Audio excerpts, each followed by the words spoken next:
زما د ایمان او د عقیده ډیرو معزز او حاضرینو او مسلمانانو ورونو، د آیت کریمه کې او د قران کریم غنو آیاتونو کې الله تعالی اعلان کوي چې قران کریم شفا ده.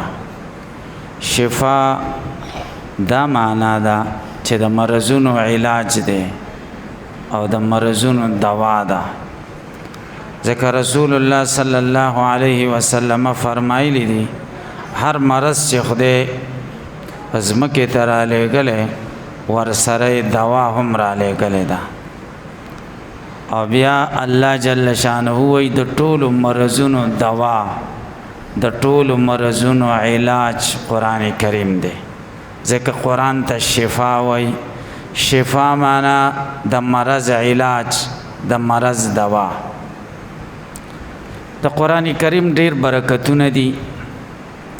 مونږ به صرف د قران کریم د برکاتو په یو دوه اړخونو مختصره خبره وکړو.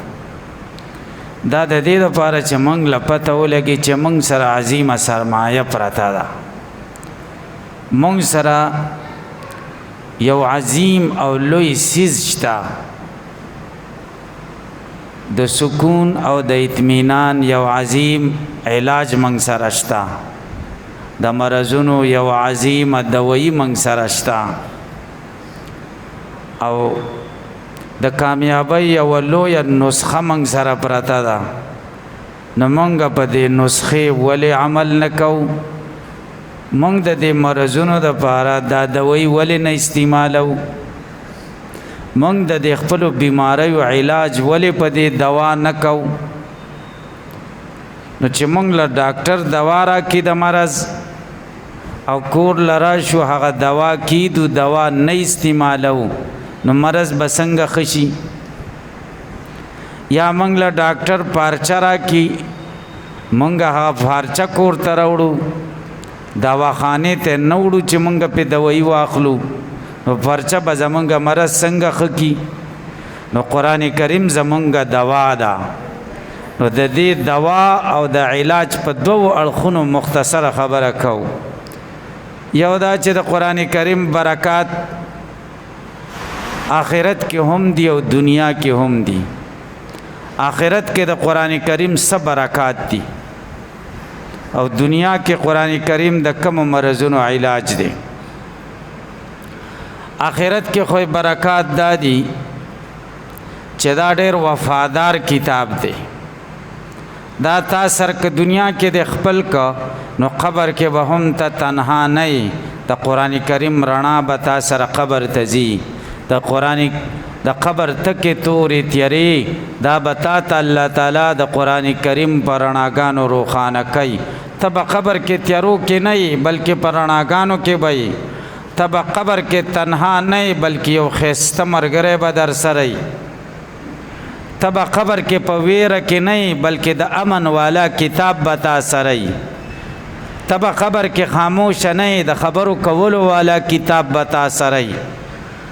بیا چې کله د حشر میدان راشي، په میدان حشر کې به ته تنها نه قرآن کریم به تا سره ملګری. حدیث شریف کې دي د قرآن کریم دو سورتونه رسول الله صلی الله علیه وسلم ښودلي، سورة البقره او سورة آل عمران، چې دا به تا ته د قیامت په ورځ مخکې روانې او رڼاګانې به درته کوي. د قیامت تیارې به تا ته رڼا شي، د قیامت وحشت کې به تا ته سکون او اطمینان میلاو شي. کله چې دنیا کې تا کتاب تا خپل کا، تا سینې سره پیوسته کا، تا ور سره محبت وکړه او دې کې چې کم د خدای حکمونه دي په هغې د عمل وکړه. او جنت کې به هم تا سره ملګری. او جنت کې د قرآن کریم عجیبه ملګرتیا ده. حدیث شریف کې دي جنتیانو ته به الله تعالی د سورة الرحمن تلاوت په خپله کوي. دا به څومره مزه وي چې جنتیان جنت کې په مزه وي او الله تعالی ورته سورة رحمان په خپله لولي. د دې قرآن مزه به څومره وي چې د چا کلام دی، چا را لېږلی دی، هغه یې په خپله وایي او جنتیان ته محظوظ کیږي خوند ته اخلي د دې خوند به څومره نو جنت کې به هم قرآن کریم تا سره ملګری که دنیا کې د قرآن خپل کا دنیا کې د قرآن کریم برکات څه دي او د قرآن علاج او شفا څه ده دنیا کې مونږ د ډېرو مصیبتونو سره مخامخ یو د ډېرو مرضونو سره مخامخ یو زمونږ دوه قسمه مرضونه دي یو ظاهري مرضونه دي یو باطینی مرضونه دي ظاهري مرضونه دا د سړی سر خوکسي خېټه خوکسي خپې خوکسي تبه پې راشي د معدې تکلیف ورته راشي لا علاج بیماری ورته واقع شي چې ډاکټران د هغې په علاج ستړي شي آخره کې جواب ورکړي چې دا نه ښه کېږي نو حدیثو کې موږ ته ښودل شوي چې قرآن کریم د دغې ظاهري مرضونو علاج هم دی باطینی مرضونه کم دي باطینی بیماری زمونږ زړه کې حسد او کینه پیدا شي د جاه او د مرتبه محبت د دنیا او د مال محبت د دروغ محبت د دنیا سره حرص او لالچ غفلت بلا مرضونه دي باطینی مرضونه دا زمونږ اساس زړونو کې پیدا شي د دې باطینی مرضونو علاج هم قرآن کریم دی اوس د ظاهري مرضونو علاج څنګه دی موږ ته لوږه او فقر راشي او څو مثالونه تاسو ته ویم موږ ته حاجتونه پیدا شي یو حاجت پیدا شي د دې لپاره رسول الله صلی الله علیه وسلم فرمایلی دي چې یو سړی سحر مانځه نه وروسته د سورت یاسین تلاوت وکړي د دومره ثواب ولیکلی شو لکه لس کرته چې قرآن کریم ټول په ټوله ختم کړي دویم حدیث کې دي رسول الله صلی الله علیه وسلم فرمای د ورځې په ابتدا کې یعنی د سحر مانځه نه وروسته څوک د سورت یاسین تلاوت وکړي د دې ورځې ټول حاجتونه به خدای پوره کړي زمونږ روزانه څومره حاجتونه یي څومره سرګردانه یو څومره پریشانه یو څومره لالهانده یو د دې خپلو حاجتونو تکلیفونو پسې دا د نبی کریم صلی الله علیه وسلم رښتونې خبره ده دې کې باید موږ کوتاهي ونه کړو په نورو خبرو په نورو کارونو ځان مصروف نه کړو د سحر مانځه نه وروسته ټول په ټوله باید دا معمول موږ جوړ کړو چې سورت یاسین تلاوت وکړو یو سړی ته لوږه راشي دا د دنیا یو حاجت دی فقیر شي کاروبار کې کمی راشي رزق کې کمی راشي دا به څه کوي رسول الله صلی الله علیه وسلم فرمایلی دي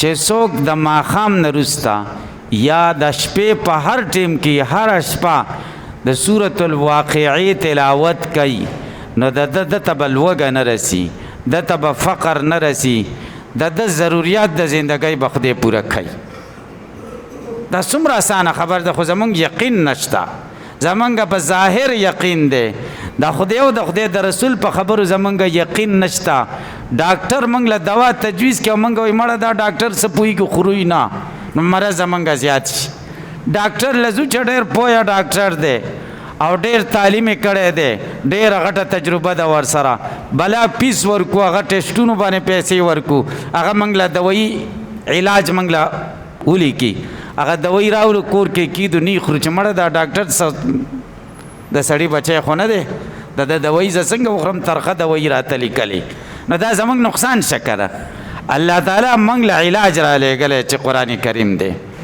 د بېروزګارۍ د کاروبار د برکت د کور د برکت د رزق د برکت حضرت عثمان رضی الله تعالی عنہ زمانه ده عبدالله ابن مسعود رضی الله تعالی عنہ صحابي دی د هجرت 22 کال دی دی بیمار شو د زامن نو لوریانې وي فقیه الامت په ټولو صحابو کې د زیات علم خاوند عبدالله ابن مسعود رضی الله تعالی عنہ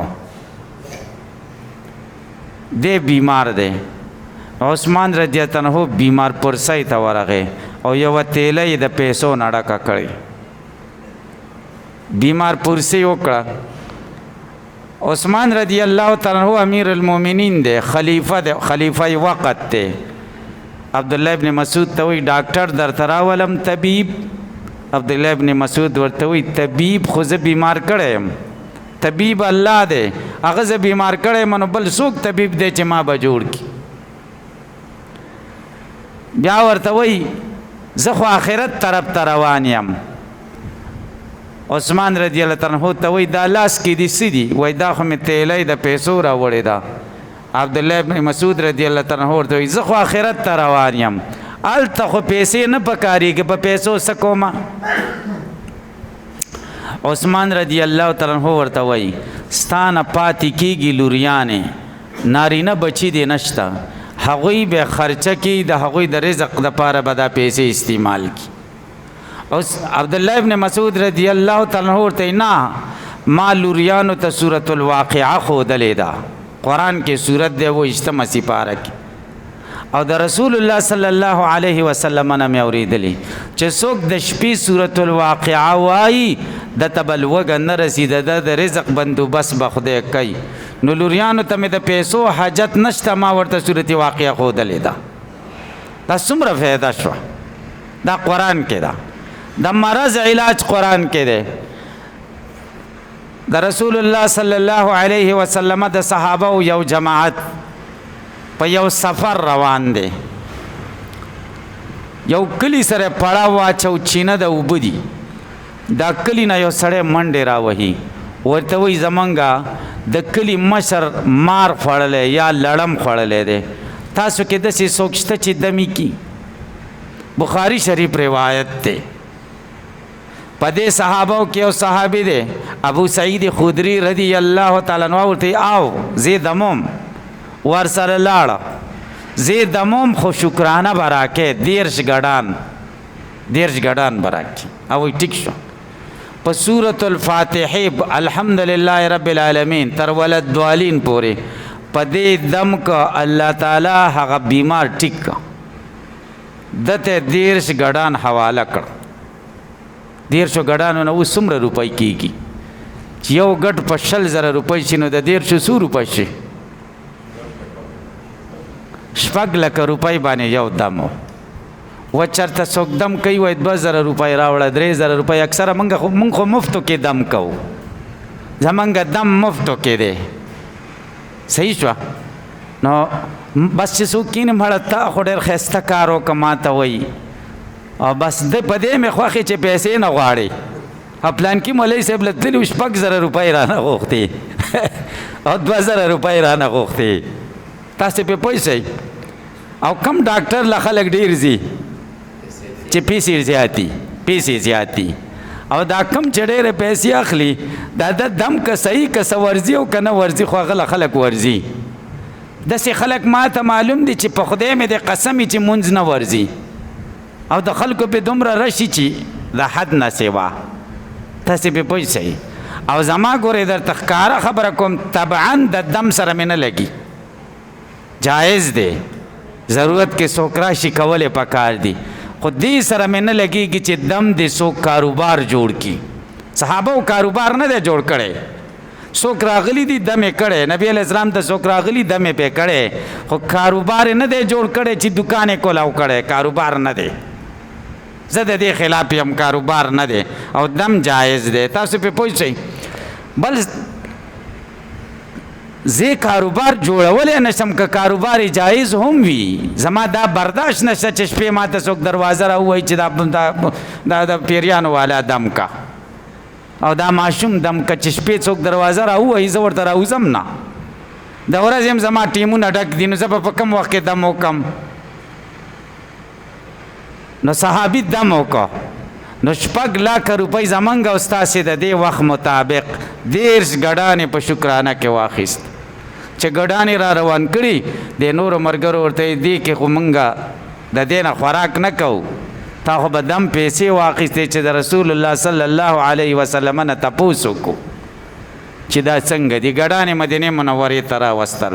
نبی علیه السلام ته وایي دا خو مونږ په دم واخیسته دا څنګه دي؟ نبی کریم صلی الله علیه وسلم ورته وایي ان احق ما اخذتم علیه اجرا کتاب الله، بهترین هغه شی چې تاسو په مزدوري واخیسته د خدای کتاب د ډېر خم کړي دي. په یو روایت کې دي چې نبی علیہ السلام ورته د دوی د خوشطبعۍ او د دوی د اطمینان دپاره ویلې ما تم پکې حصه مقرره کړئ چې د دوی اطمینان وشي. نو ګورئ قرآن کریم علاج څه مقصد مې دا دی چې قرآن کریم د ظاهري مرض علاج. دویم نمبر یو صحابي فرمایي مونږ په سفرو او یو لیونی دی په رسیو په زنجیرونو یې تړلی دی او موږ ته یې راوستو چې تاسو کې څوک د دم والا شته؟ موږ ورته ویل چې او موږ کې د دم والا شته. څوک دی؟ پلانکی دی. دا دی بس هغه لیونی دم که په سورة الفاتحې باندې الحمدلله رب العالمین باندې دوه درې کرته دم که بس هغه د زنجیرونو نه خلاص شو، سم دم سړی سم دم روغ جوړ شو، روغ جوړ، هیڅ نقصان پکې نه و.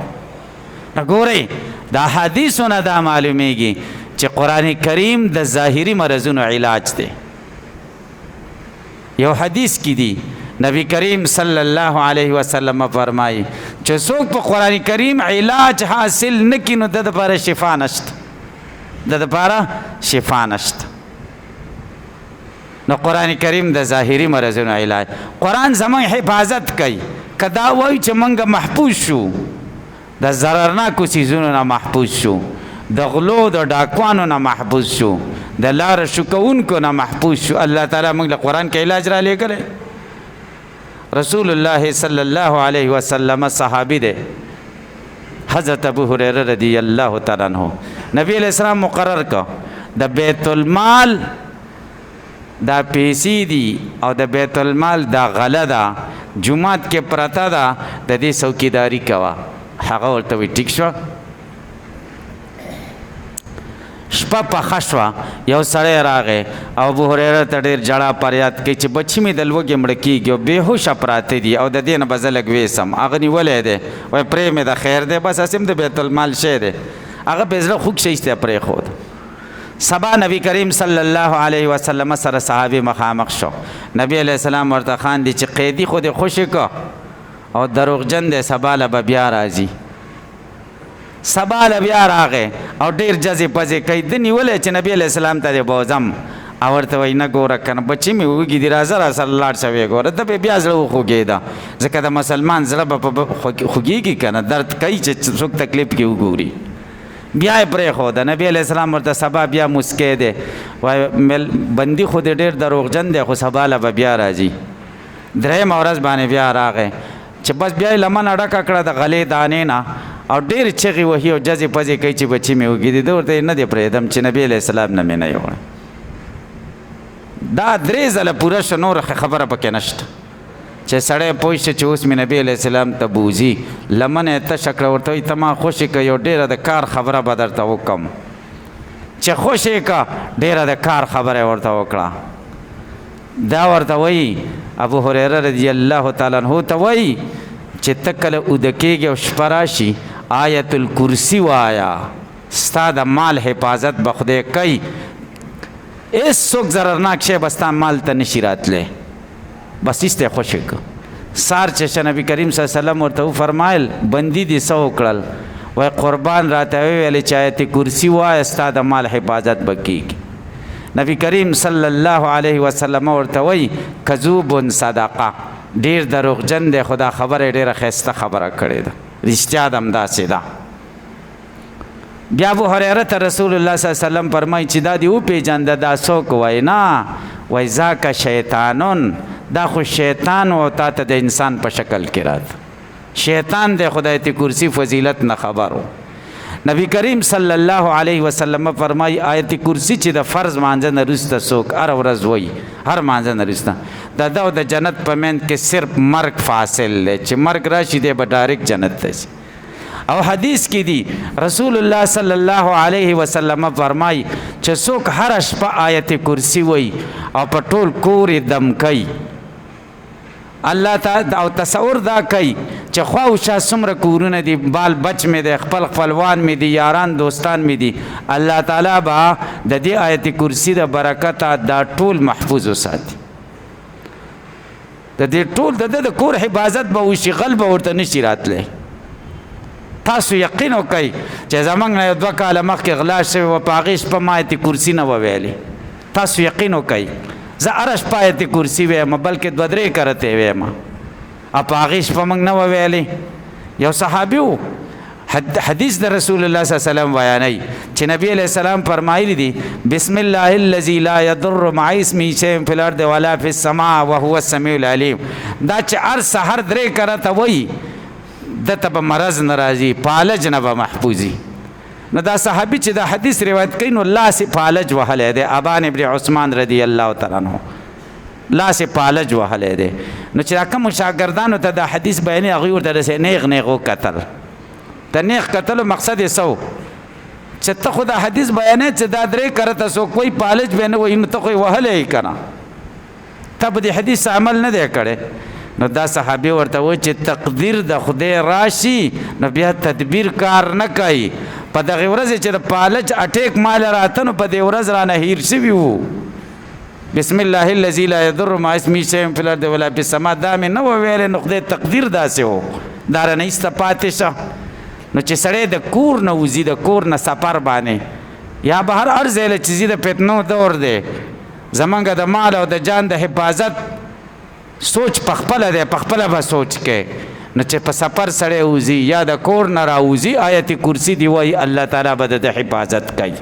نو قرآن کریم صفا ده، الله تعالی و یا ایها الناس، ای خلکو قد جاءتکم موعظة من ربکم، تاسو ته د رب د طرفه یو عظیم نصیحت در لیږل شوی دی، و شفاء لما فی الصدور، او ستاسو سینو کې چې کوم مرضونه دي د هغوی علاج دی او هدایت دی او رحمت دی د مؤمنانو دپاره. او الله تعالی وی قل، نبی علیہ السلام ته وی ووایه دې خلکو ته بفضل الله و برحمته فبذلک فلیفرحوا، د الله په فضل چې قرآن دی او د الله په رحمت باندې چې خدای موږ د قرآن اهل ګرځولي یو، قرآن منونکي ګرځولي. الله تعالی وی په دې دي دوی خوشحاله شي. دا قرآن غوره دی مما د هغې مال او دولت نه یجمعون چې د آخره کې جمع کوي. اصل سرمایه خو قرآن دی، اصل دولت خو قرآن دی. الله تعالی وی د دې ټولو دولتونو نه، د دې ټول مال متا نه، د دې ټولو سرمایو نه قرآن لویه سرمایه ده، دوی دې پې خوشحاله شي. لکه قرآن موږ ټینګ که او موږ پې عقیده مضبوطه کړه، موږ د سینې سره پیوسته کو، یقین په خدای وکئ چې دې کې دنیا هم ده او آخرت هم دی پکې. بس عزت دی، عظمت دی، لویي ده، کمال دی، دنیا د آخرت دی، هر څه په قرآن کې پراته دي. الله تعالی یو عظیم کتاب موږ له راکړی دی او موږ ترې ناخبره یو. الله تعالی دې موږ تاسو ته د قرآن کریم پوهه را نصیب کړي او الله تعالی دې د قرآن کریم سره زموږ او ستاسو تعلق پیدا کړي. درود شریف اللهم صل